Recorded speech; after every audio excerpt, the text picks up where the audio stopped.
ज़राअत के शोबे में पीएच के हिसाब से ज़मीन को या मिट्टी को दो अक़साम में तकसीम किया जाता है। एक है एसिडिक साइल और दूसरी है अल्कलाइन साइल। आज मैं इस वीडियो में अल्कलाइन साइल के हवाले से आपके साथ मुफीद मालूमात शेयर करूंगा। आपको बता चलूँ कि ज़राअत में ज़मीन की मिट्टी की नौइयत फसलों की पैदावार पर बराह रास्त असर डालती है। अगर मिट्टी अल्कलाइन यानी ज़्यादा कलियाई हो जाए तो पौधों की नशोनुमा मुतासर होती है, ग़िज़ाई अज्जा कम दस्तियाब होते हैं और ज़मीन की सेहत ख़राब हो जाती है। ऐसे इलाकों में किसान पानी की कमी, नमकियात और कम पैदावार जैसे मसाइल का सामना करते हैं।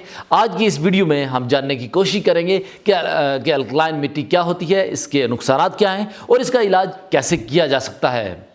सबसे पहले ये समझने की कोशिश करते हैं कि अल्कलाइन मिट्टी क्या है।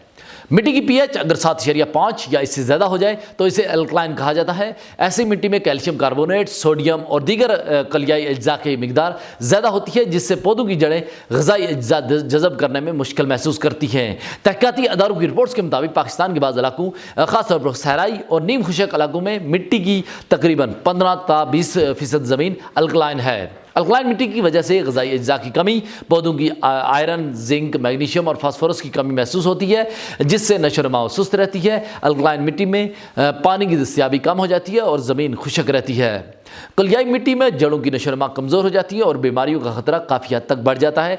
तहक़ीक़ाती इदारों के रिपोर्ट्स के मुताबिक अल्कलाइन मिट्टी में फसलों की पैदावार 25 से 40% तक कम हो सकती है। अब बात करते हैं अल्कलाइन मिट्टी के इलाज की, जो तहक़ीक़ी और ज़री तजर्बात पर मबनी है।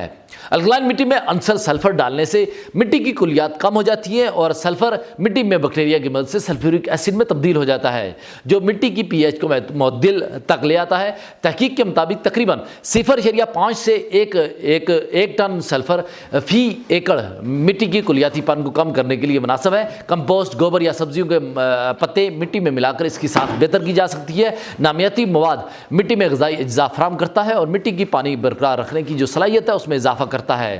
तहक़ीक़ाती मुतालियात के मुताबिक हर साल 10 से 15 टन पर हेक्टर कंपोस्ट शामिल करने से कलियात कम होती हैं और फसलों की नशोनुमा बेहतर होती है। सब्ज़ खाद के तौर पर लगाई जाने वाली फसलें जैसा कि मटर, मूंग या सनफ्लावर को ज़मीन में मिला दिया जाए तो ये मिट्टी की पीएच को मुअद्दिल करने में मददगार साबित होती है। अल्कलाइन मिट्टी में सोडियम की ज़्यादती भी एक बहुत बड़ा मसला है। ऐसे इलाकों में पानी की निकासी और नमक दूर करने वाली टेक्निक्स इस्तेमाल की जाती हैं। तहक़ीक़ के मुताबिक अच्छे ड्रेनेज से मिट्टी में सोडियम की मिकदार कम हो जाती है और ज़मीन ज़्यादा ज़रख़ेज़ रहती है। इब्तदाई तौर पर वो फसलें उगाएँ जो कलियाई मिट्टी में बेहतर परफॉर्म करती हैं, जैसा कि जवार, मकई और बाद सब्जियां। बाद में मिट्टी की इस्लाह के बाद हसास फसलें उगाई जा सकती हैं।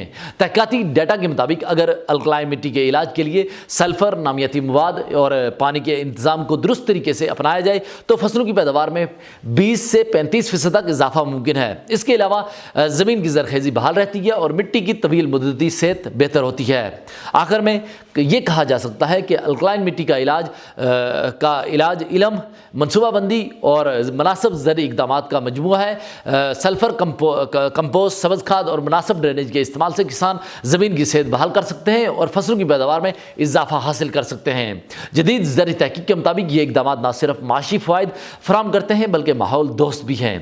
अगर आपका तल्लुक़ ज़राअत के शोबे से है और आप कोई किसी ज़रूरी ज़मीन को मैनेज कर रहे हैं तो आपके नज़दीक कोई तजर्बा है कि आपकी ज़मीन अल्कलाइन साइल है, तो आप अपनी ज़मीन को किस तरह अल्कलाइन साइल को किस तरह मैनेज करते हैं, तो ज़रूर अपनी जो आरा है या मालूमात है वो ज़रूर कमेंट सेक्शन में ज़रूर लिखिएगा, ताकि हम भी आपकी ज़मीन के हवाले से, आपके मैनेजमेंट के हवाले से कि आप किस तरह अल्कलाइन साइल को मैनेज कर रहे हैं, ताकि हम भी उस इलाके के हवाले से, उस ज़मीन के हवाले से और उस मैनेजमेंट प्रैक्टिसेस के हवाले से जानकारी हासिल कर सकें। अगर आपको ये वीडियो पसंद आई तो आप हमारे सोशल मीडिया के प्लेटफॉर्म को लाइक कीजिए, फॉलो कीजिए और सबसे इंपॉर्टेंट चीज़ यूट्यूब चैनल को ज़रूर सब्सक्राइब कीजिएगा।